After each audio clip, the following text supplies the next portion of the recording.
Hello everyone, I hope you all are doing fine. So, मैंने previous lecture में chapter 7 शुरू करवा दिया था, गेटिंग टू नो प्लांट्स।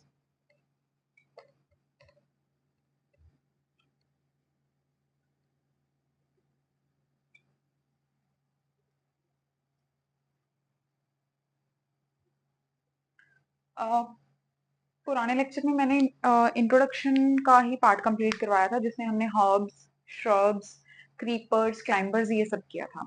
आज मैं शुरू करवाऊंगी और मैंने प्लांट के पार्ट्स के बारे में भी बताया था। तो आज जो है आई will start with the stem. Definitely stem जो है वो मेन पार्ट है प्लांट का। सो मेजर एरिया जो है मेरा जो टारगेट एरिया रहेगा वो एनसीईआरटी रहेगा, बट हाँ इन लेक्चर्स में मैं एडिशनल पार्ट एक्सप्लेन कर रही हूँ। सो सिर्फ और सिर्फ एनसीईआरटी नहीं है, एनसीईआरटी से थोड़ा सा एडिशनल पार्ट रहेगा हर लेक्चर में। So I will start with the stem. Plant के पार्ट्स के नेम भी जो है वो मैंने पुराने लेक्चर में करवाए थे, हमने सिर्फ नेम्स किए थे, उनका एक्सप्लेनेशन नहीं किया था। सो आज I start with the stem and stem हम सबको पता है प्लांट का मेन पार्ट है, right? So if I start with the functions, major function जो है स्टेम का that would be support, support to whole plant and its parts.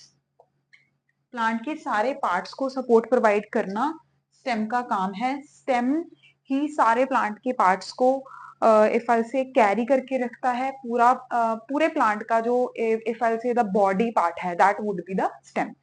Now apart from it the another major function is the carry water and nutrients, and in some cases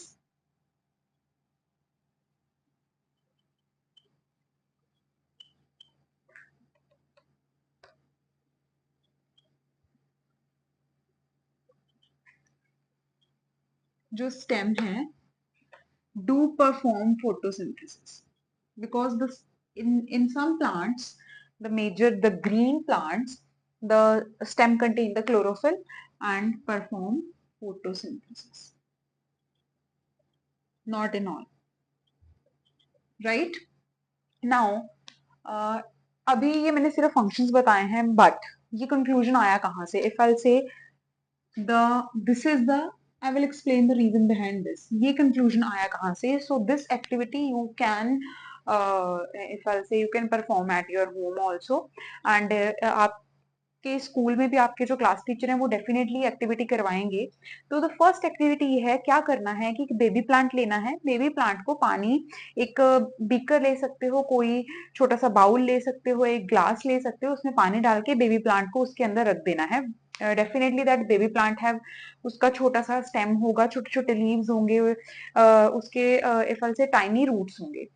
उस water में जिसके अंदर आपने उस baby plant को रखा हुआ है उसके अंदर you have to add the colour. वो आप कोई भी रेड कलर, ब्लू कलर, कोई भी कलर ऐड कर सकते हो, बट आपने डार्क कलर ऐड करना है। So after some days you will see कि स्टेम का कलर चेंज हो जाएगा।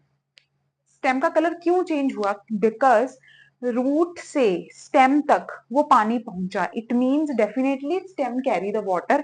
पानी के अंदर न्यूट्रिएंट्स होंगे, तो वो न्यूट्रिएंट्स भी जाएंगे। From here it has been proven that or from here we can prove that definitely जो स्टेम है वो कैरी करता है वाटर। दैट इज वाई उस स्टेम का जो है कलर हमें थोड़ा सा अलग दिखेगा, right? Same kind of activity है एक और एक्टिविटी इफ आई से कि can be done in this case. एक तो वो पुराने वाला A plant in red colour water, next is B plant. इसका स्टेम को स्प्लिट कर दो, stem split. Like if I say this is the stem, these are the leaves and these are the roots, right? This is the stem.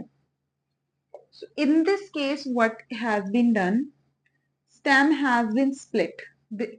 यही stem को दो parts में divide कर दिया. These are the roots, this is the split stem, और ये ऊपर leaves रहेंगे. ये रूट वाला पार्ट एक अलग ग्लास या अलग बीकर में, ये अलग में. इसमें आप रेड कलर ऐड कर सकते हो, इसमें आप ब्लू कलर ऐड कर सकते हो, just to confirm this activity कि क्या, जैसे रेड कलर इसमें ट्रेवल हो रहा है, ब्लू कलर भी यहाँ पे ट्रेवल हो रहा है, डेफिनेटली कलर चेंज आएगा. Now when we will cut this part of the stem, जब इसको let suppose this is the stem, इसको यहां से सेंटर से कट करोगे. अभी for example this is the stem, इसको मैंने सेंटर से कट किया तो हमें ऐसे राउंड दिखेगा, राइट. सो फ्रॉम हेयर, अगर इस पार्ट को हम माइक्रोस्कोप के अंदर ऑब्जर्व करेंगे, अच्छे से स्टडी करेंगे, तो हमें प्रॉपर स्टेम के अंदर वो अलग अलग पार्ट्स देखेंगे. एंड वन मोर थिंग, इस कलर्ड स्टेम को जब आप कट करोगे तो रेड पैचेस दिखेंगे आपको, या कलर्ड पैचेस दिखेंगे, जिस भी कलर में आपने उसको डिप किया हुआ है. So from here we can prove that yes, water and nutrients move upwards in the stem, or in other words, if I'll say that the stem carry water and nutrients, right?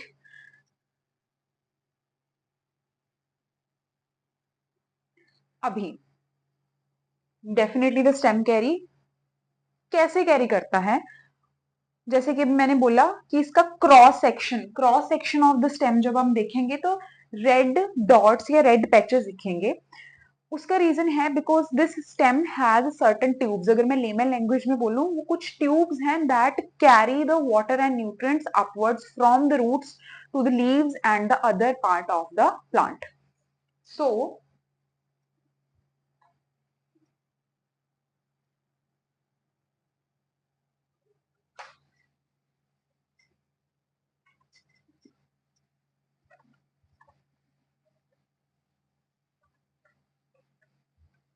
majorly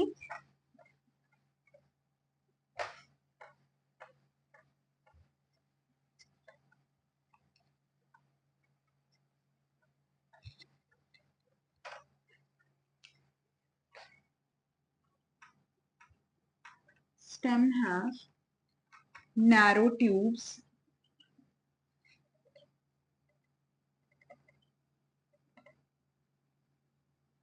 that carry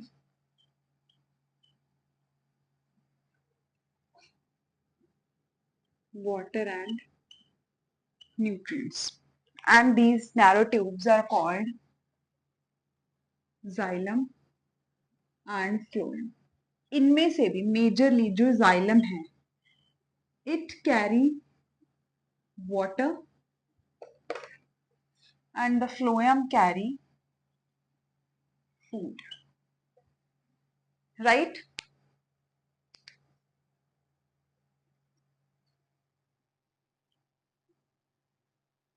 Now जैसे मैंने बोला cross section और enlarged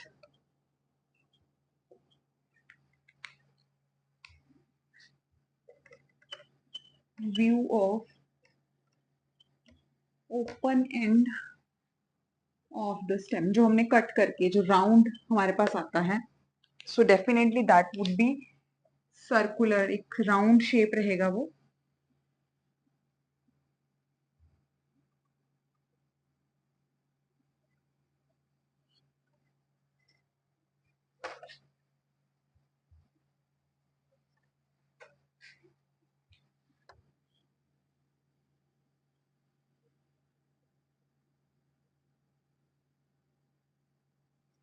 and जो मैंने आपको बोला था कि कलर्ड पैचेस, ये कलर्ड पैचेस हैं वो.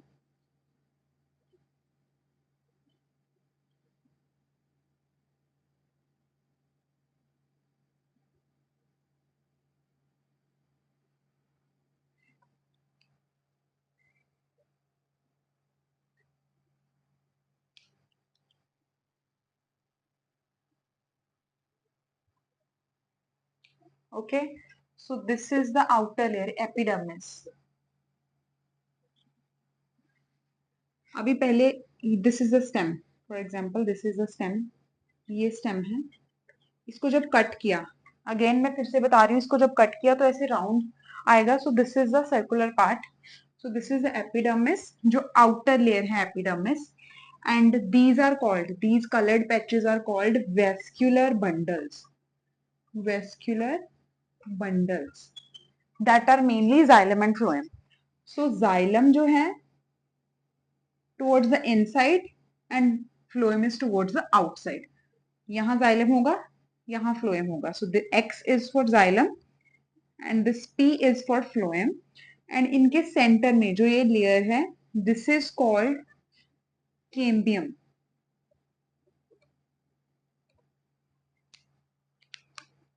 And the outer part is called cortex, and this central part is called pitch. So I'm erasing this. Yes. So कौन कौन से पार्ट्स हैं हमारे पास? जाइलम है, फ्लोएम है, केम्बियम है, एपिडर्मिस की लेयर है, पिच है एंड कॉर्टेक्स है. Xylem and phloem they both are called as the vascular bundles. So this is the cross sectional area. हाँ, इसके बारे में आप डिटेल में हायर क्लासेस में पढ़ोगे. This is a brief introductory part. इसके बारे में और भी ज्यादा डिटेल में हायर क्लासेस में पढ़ेंगे. Now with this we are done with the stem. Stem के functions हो गए हैं. Next part of the plant is leaf.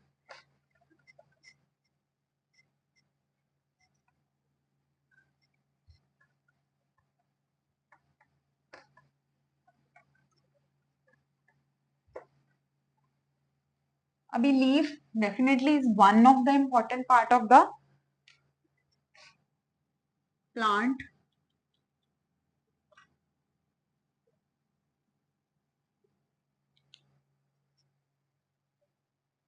अगर लीफ के पार्ट्स की बात करें तो firstly I draw very simple leaf.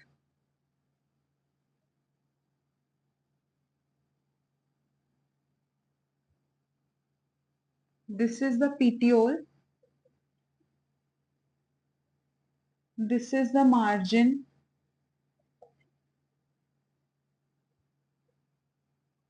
this is the tip of the leaf,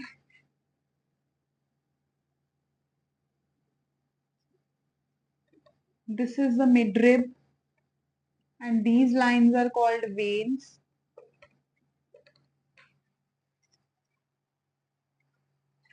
And this the flat area, leaf flat होता है तो इस सारे को हम बोलते हैं lamina.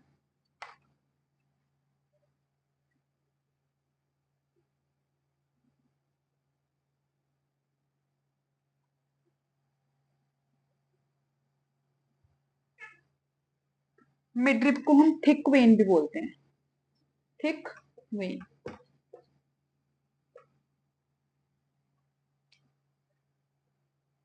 So this is the leaf. Functions हम बाद में करेंगे. These are the parts. So again I am writing tip of the leaf, lamina और base and veins, midrib, petiole. Now if I'll start tip, जो leaf का tip है ये वाला portion, sorry margin, the boundary, outer lining, right. Petiole क्या है? Petiole is the part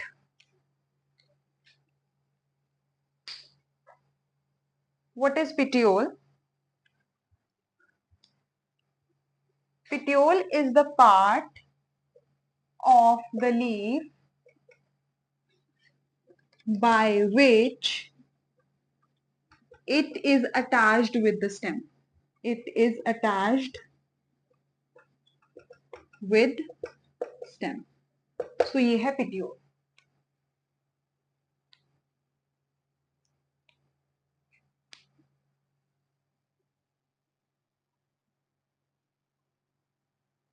अभी जो ये लाइंस हैं ये एक डिजाइन क्रिएट कर रहे हैं लीफ के ऊपर. हर लीफ के ऊपर आप देखोगे अलग अलग डिजाइन होता है.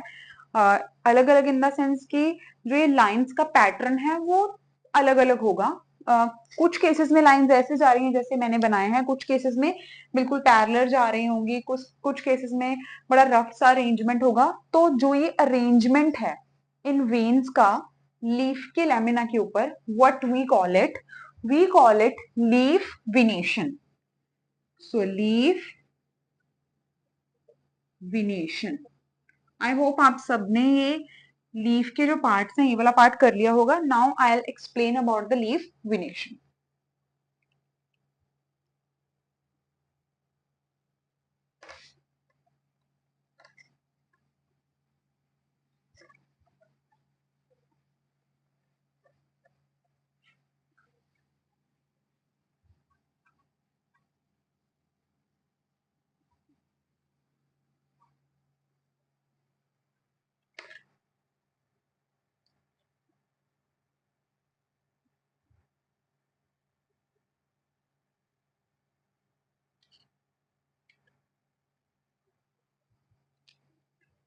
So leaf venation, it is the arrangement or pattern of veins on the leaf surface or lamina. So basically it is the arrangement of the veins. Veins कैसे arranged हैं उसको हम बोलते हैं leaf venation. अभी according to your syllabus it is of two types.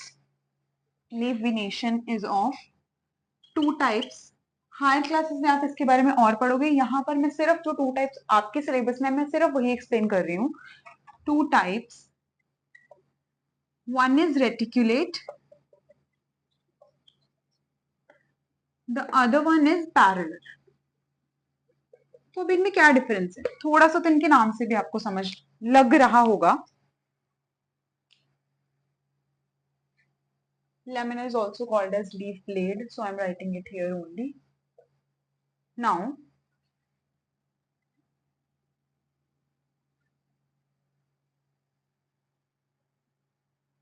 so reticulate in this case, in this type of leaf venation, net like design और arrangement, इसमें क्या है, पैरेलल अरेंजमेंट है, जैसे कि नाम से पता लग रहा है, parallel arrangement.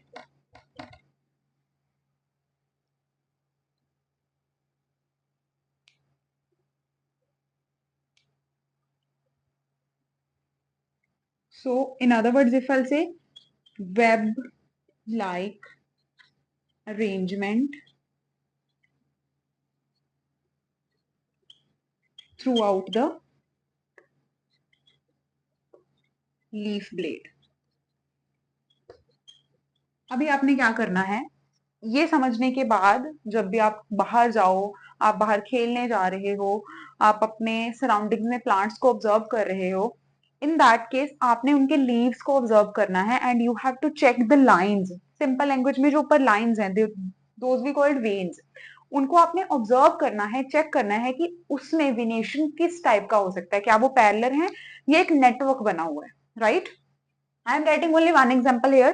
In the comment box, you have to mention at least 2 to 3 examples of reticulate as well as the parallel venation. So example, mango leaf. इस केस में reticulate venation होता है. In this case, parallel arrangement. So basically the veins are parallel with respect to each other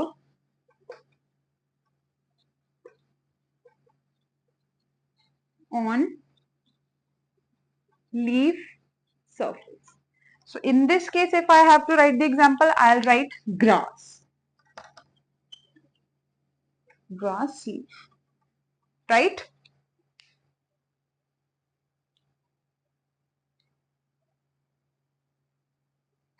So leaf के parts, with this we are done with the leaf. Now leaf के functions क्या हैं? Firstly, I'll explain all the things about the leaf that are in your syllabus or that are mentioned in your NCERT book. उसके बाद we will do the functions and I think जब हम ये सारा कर लेंगे उसके बाद आपको क्लियर भी हो जाएगा अच्छे से कि लीफ का फंक्शन है क्या. We know definitely कि they make the food by the process of photosynthesis. About that process will come I'll explain. Firstly, I'll explain rest of the things, then I'll come to that. Now, एक और बड़ा interesting सा activity है और FL से kind of experiment है जो आपकी बुक में मेंशन है. Definitely that you can also perform at your home. You can do and again जैसे कि मैं बोलती हूँ कि क्लास में तो आप करोगे ही, अपने स्कूल में तो आप करोगे. सो प्लांट्स हर किसी के घर में लगे होते हैं. अगर किसी के घर में नहीं है then I would highly recommend कि लगाने चाहिए. Plants are too good for us, for our environment. They can be our good friends if you want them to be. So definitely हर किसी को अपने घर में प्लांट्स लगाने चाहिए.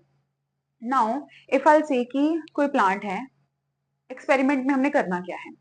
हमने क्या करना है, हम एक प्लांट के लीव्स को एक पॉली बैग से कवर कर देंगे ताकि उसके अंदर एयर ना जा सके. पत्ता तोड़ना नहीं है, प्लांट को हर्ट नहीं करना है. कुछ टाइम के लिए, बिल्कुल थोड़े टाइम के लिए, जस्ट टू ऑब्जर्व. राइट. आप क्या देखोगे,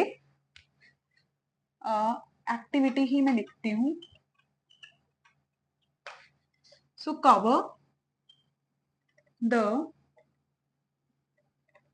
leaf of plant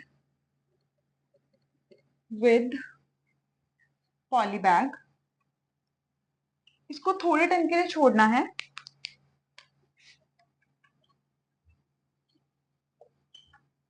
you will see droplets. थोड़ा टाइम ऐसा नहीं है कि जब आपने लगाया तभी. No, for few hours you have to keep it as such.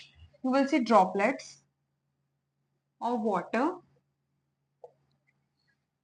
On bag surface. उस जो पॉली बैग आपने लगाया होगा ना उसके ऊपर आपको वाटर के ड्रॉपलेट्स दिखेंगे. So what could be the reason behind it. और यहां से हमें पता क्या लगेगा, जब हमने स्टेम किया था स्टेम वाले पार्ट में से एक कंक्लूजन निकाला था that stem carry water and nutrients. अब स्टेम के ऊपर जब आप जैसे जैसे नीचे रूट्स हैं, राइट, इफ आई से उसके बाद पत्ते हैं, तो स्टेम ने वाटर एंड न्यूट्रिएंट्स कहाँ लेकर जाना है, लीव्स के पास. सो वो ड्रॉपलेट्स कहाँ से आए, क्या ये वही ड्रॉपलेट्स हैं जो स्टेम के थ्रू वाटर ट्रांसपोर्ट होकर गया और लीव्स तक गया है.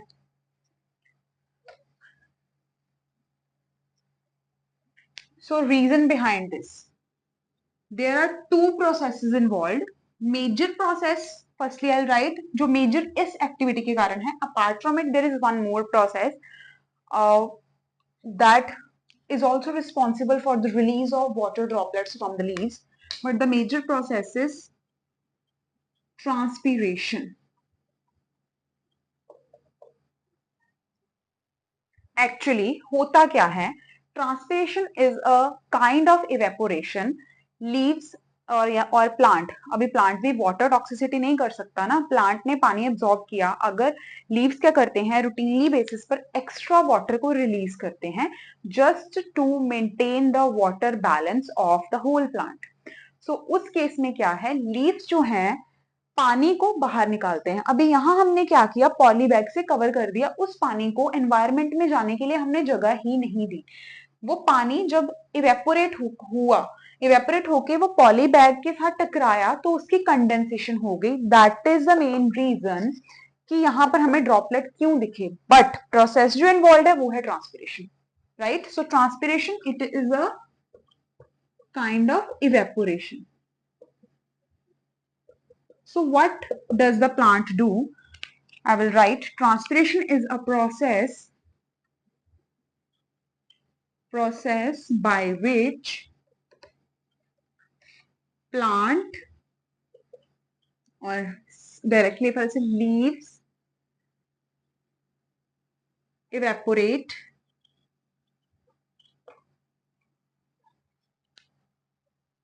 or releases extra water और simple water भी आप लिख सकते हो, water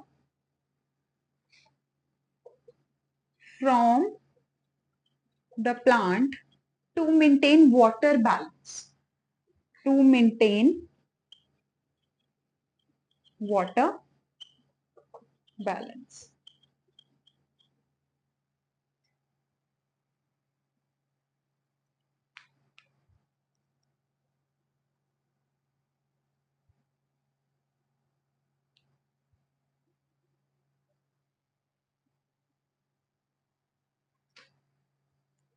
In other words, if I'll say evaporator releases water, one second, releases water through stomata.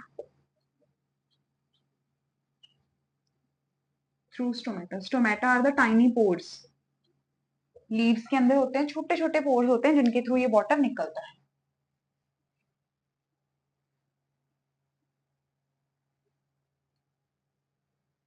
Transpiration की प्रोसेस से जो पानी निकलता है वो हमें ऐसे नहीं दिखता.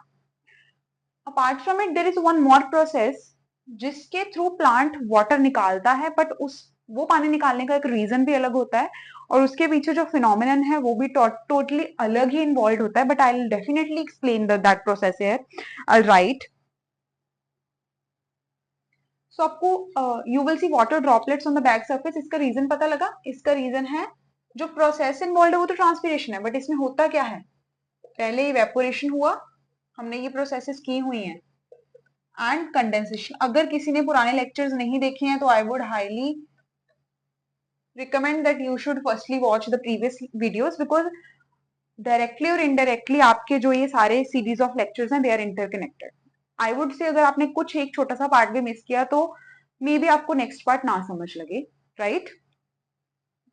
नाउ द नेक्स्ट, हाँ, जो एक और प्रोसेस है वो है, शायद आपने सुना होगा, अगर किसी ने नहीं सुना है तो आपको आज सुन लोगे, आपको आज समझ लग जाएगा. हाँ, इन प्रोसेसेस के बारे में भी आपको हायर क्लासेस में डेफिनेटली इन डिटेल है, but I thought why not to introduce it here. That is गिटेशन.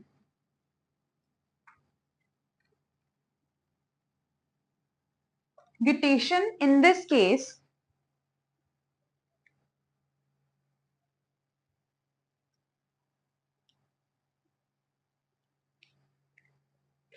ये जो वाटर है वो हम फील कर सकते हैं, देख सकते हैं. कभी कभार शायद आपके साथ हुआ हो, रात के टाइम पर, स्पेसिफिकली रात के टाइम पर, या आई फाइल से दिन के टाइम पर भी, आप प्लांट के नीचे खड़े हो तो कभी कभी वाटर ड्रॉपलेट्स गिरते हुए आपको फील होते हैं, एंड कईयों को लगता है कि शायद बारिश हो रही है, बट दैट इज नॉट बारिश, that is this process guttation. So in this case, release of water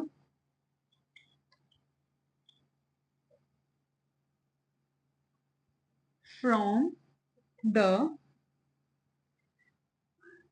leaf margins specifically in the form of droplets. अभी इसका रीजन क्या है? It is due to root pressure. इसका connection directly roots के साथ है. Roots ही तो water absorb करते हैं. On the other hand transpiration जो था उसमें मैंने बोला था वाटर बैलेंस को मेंटेन करने के लिए. Indirectly this is also to maintain the water balance, but इस प्रोसेस का जो डिटेल प्रोसेस है या डिटेल फिनोमिनन है that is related with the root pressure. About this you will definitely study in the higher classes.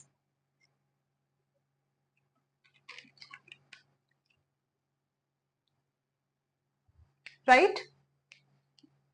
So leaf के बारे में और जो ये पार्ट है,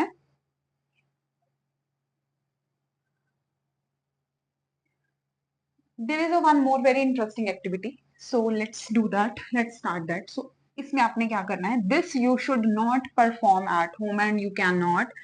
आप अपने स्कूल टीचर की गाइडेंस के ऑब्जर्वेशन के अंडर ही ये करोगे या वो ही आपको करके दिखाएंगे. So what you have to do in this case, take leaf and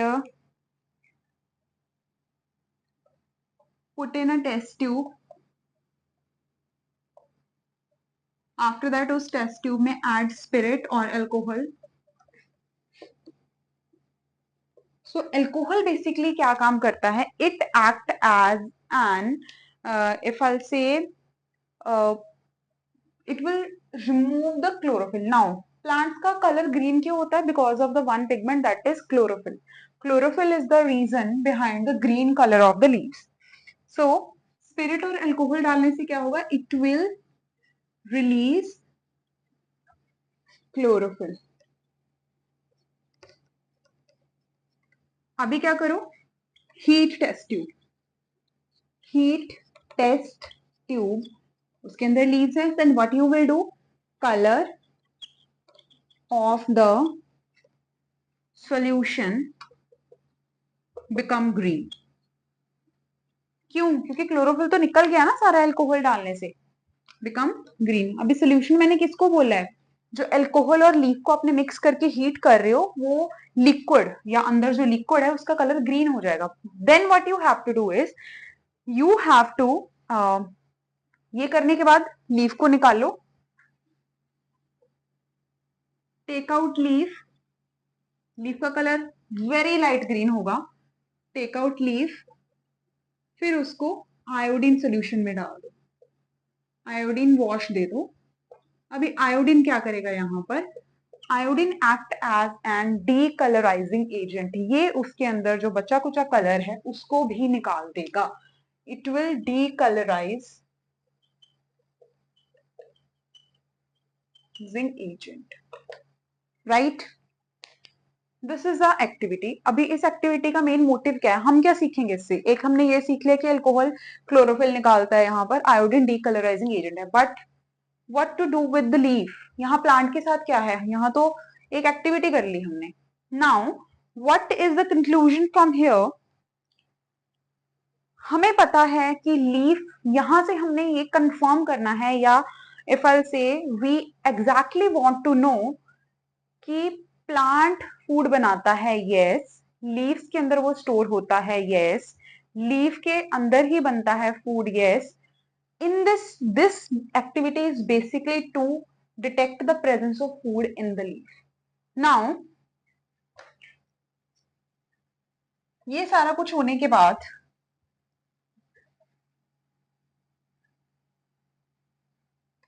अभी आयोडीन डाला था ना हमने. आयोडीन डीकलराइज करता है लीफ को. यस, वो ग्रीन कलर एक्सट्रैक्ट करता है. उसके अलावा आयोडीन जो है स्टार्च के साथ react with starch and give blue color, blue black color. अभी बैक टू द एक्टिविटी. क्या किया था? टेस्ट ट्यूब लिया, उसके अंदर लीफ डाला, फिर अल्कोहल डाला, हीट कर लिया. अल्कोहल ने क्लोरोफिल निकाल दिया. उस टेस्ट ट्यूब के अंदर, if I say this is your test tube, यहाँ पर ये लीव्स हैं और ये अल्कोहल डाला हुआ है. इसको आप हीट करोगे तो इस पूरे सोल्यूशन का जो कलर है ये ग्रीन हो जाएगा और जो लीव्स हैं इनका कलर लाइट हो जाएगा. फिर आप इस लीफ को निकालोगे, इसके ऊपर आप आयोडीन डालोगे. आयोडीन डाल दिया. नाउ अगर इस लीफ के ऊपर आयोडीन डालने से उसका कलर ब्लू या ब्लैक में चेंज होता है, it means starch is present.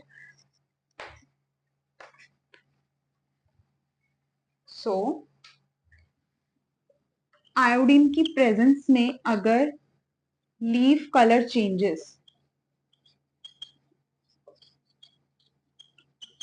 It means starch present है. इट मीन्स लीफ के अंदर फूड प्रेजेंट है. यस. अगर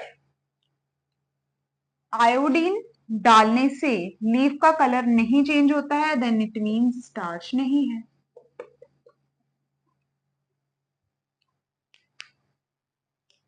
स्टार्च नहीं है, इट मीन्स फोटोसिंथेसिस नहीं हुआ.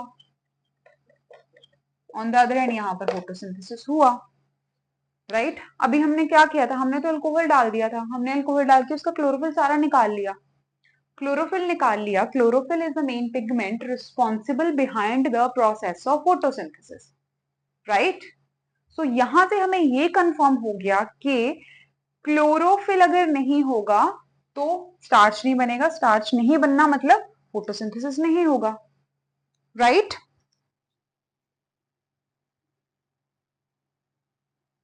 Now what is photosynthesis? Let's come to this. This is very important and this definition should be on your tips. The process of making food by the plant with the help of water and carbon dioxide in the presence of sunlight. ये definition as such ऐसे याद होनी चाहिए आपको. So photosynthesis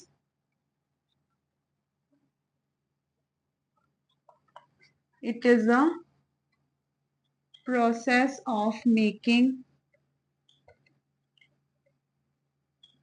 food by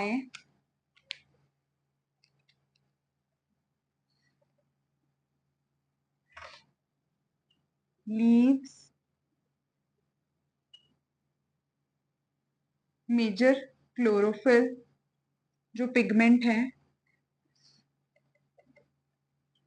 in the presence of water, carbon dioxide and sunlight, right? So क्या होता है इसमें? Water is required plus carbon dioxide is required and sunlight की presence में क्लोरोफिल है तभी होगा और हमारे पास मिलता है स्टार्च. जो प्लांट्स हैं they majorly store food in the form of starch and oxygen निकलता है जो कि यूज होता है by living organisms for breathing. So this is the process of photosynthesis. जो प्रीवियस एक्टिविटी थी उससे यही कंफर्म होता है that water and carbon dioxide chlorophyll अगर नहीं होगा तो ये नहीं, इनमें से कोई भी एक कंपोनेंट नहीं होगा. अगर क्लोरोफिल नहीं है तो स्टार्च नहीं बनेगा, अगर सनलाइट नहीं है तो स्टार्च नहीं बनेगा. So with this we are done with the today's lecture. I hope आपको ये समझ लगा होगा. नेक्स्ट लेक्चर में हम मिलेंगे न्यू टॉपिक से. So do not forget to like share and subscribe my channel. Thank you.